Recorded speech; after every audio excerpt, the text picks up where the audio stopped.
Ke-22, awal kebahagiaan. Enak nggak, Mas? Tanya Kalula seraya menatap Kalandra. Enak? Kenapa? Kamu yang masak? Kayaknya nggak mungkin. Ucap Kalandra seraya menatap adiknya. Kalula yang mendengar hanya memutar malas bola matanya sedangkan Galika tertawa mendengar ucapan Kalandra. Kenapa kamu tertawa? Tanya Opa seraya menatap Galika. Lucu aja Opa, Mas Kalandra ngeledek Lula. Padahal Lula udah bantuin masak loh. Ini juga hasil kerja keras dia bantu masak tadi. Ucap Galika seraya terkekeh di akhir ucapannya menatap Opa. Kayak kapal pecah nggak? Kerjaan dia? Dia kalau masak, dapur udah kayak kena terjangan badai. Ucap Kalandra seraya menatap Galika. Astaga Mas, ada-ada aja kamu. Ya gitulah. Ucap Galika kemudian terkekeh. Dia itu kalau masak, dapur udah kayak kapal pecah. Berantakan di mana-mana. Buat mie aja bisa nyebar kemana-mana sampahnya. Ucap Kalandra yang masih menatap Galika. Enggak kok, tadi bantuin masaknya nggak berantakan. Tanya aja Bibi kalau nggak percaya. Ucap Galika seraya menatap Kalandra. Nah, bener tuh kata Mbak Ica. Aku nggak berantakin dapur. Ucap Kalula seraya menatap kakaknya dan ia terlihat bangga pada dirinya. Melihat interaksi Galika dengan Kalandra dan Kalula membuat Opa merasa sangat bahagia. Ia melihat diri Galika yang berbeda. Cucunya seperti menemukan suatu kebahagiaan yang tidak pernah dia rasakan.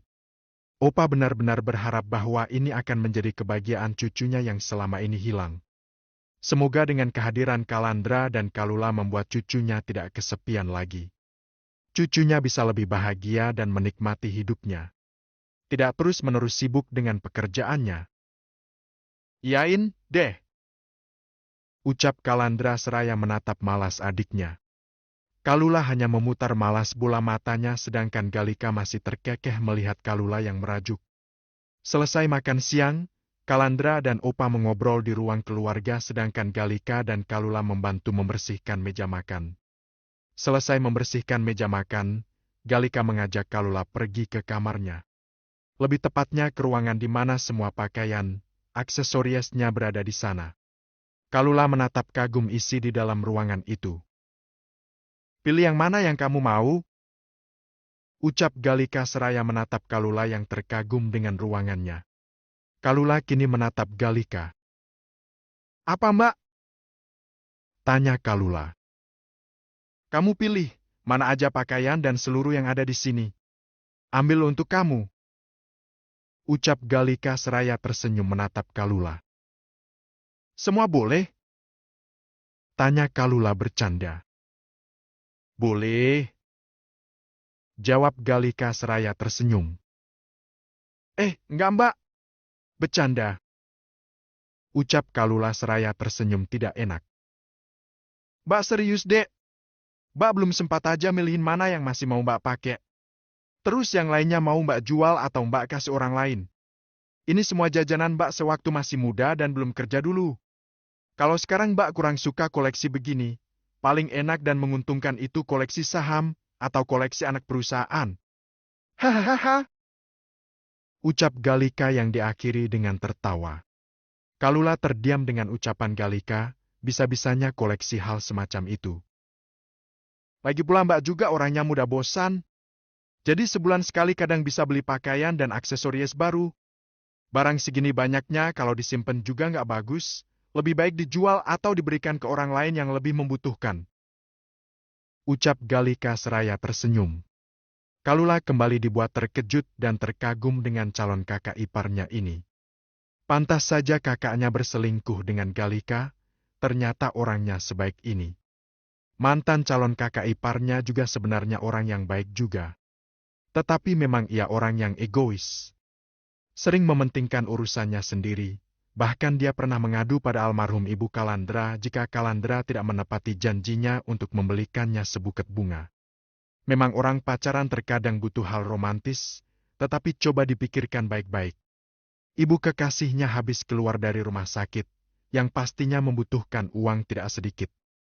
Perkara tidak membelikan buket bunga pun kenapa harus mengadu pada almarhum ibu mereka. Padahal Tiara tahu jika beberapa hari lalu ibunya habis dirawat di rumah sakit. Kalula saja sempat bertengkar dengan Kalandra karena Tiara yang seperti itu. Tapi pada akhirnya Kalula mencoba mengerti posisi Tiara. "Mbak," panggil Kalula seraya menatap Galika. "Kenapa?" tanya Galika seraya tersenyum. "Aku boleh peluk, Mbak, enggak?" tanya Kalula terlihat serius. "Boleh," jawab Galika walau wajahnya terlihat bingung dengan apa yang dikatakan Kalula. Kalula pun langsung menghampiri Galika dan memeluk Galika. Galika pun membalas pelukan Kalula dengan wajahnya yang masih terlihat bingung. Cukup lama mereka berpelukan hingga Kalula pun akhirnya berkata, "Terima kasih, Mbak, karena mau menikahi masku yang finansialnya tidak sebanding dengan Mbak." Ucap Kalula membuat Galika langsung mendorong tubuh Kalula agar menjauh. Ia memegangi kedua pundak Kalula untuk melihat wajahnya. "Kamu ngomong apa sih, Dek? Ngapain coba?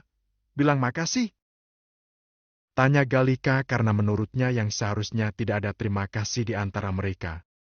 Galika membutuhkan Kalandra sebagai suami sewaan dan Kalandra membutuhkan Galika untuk membiayai kehidupan mereka. Mereka saling membutuhkan satu sama lain.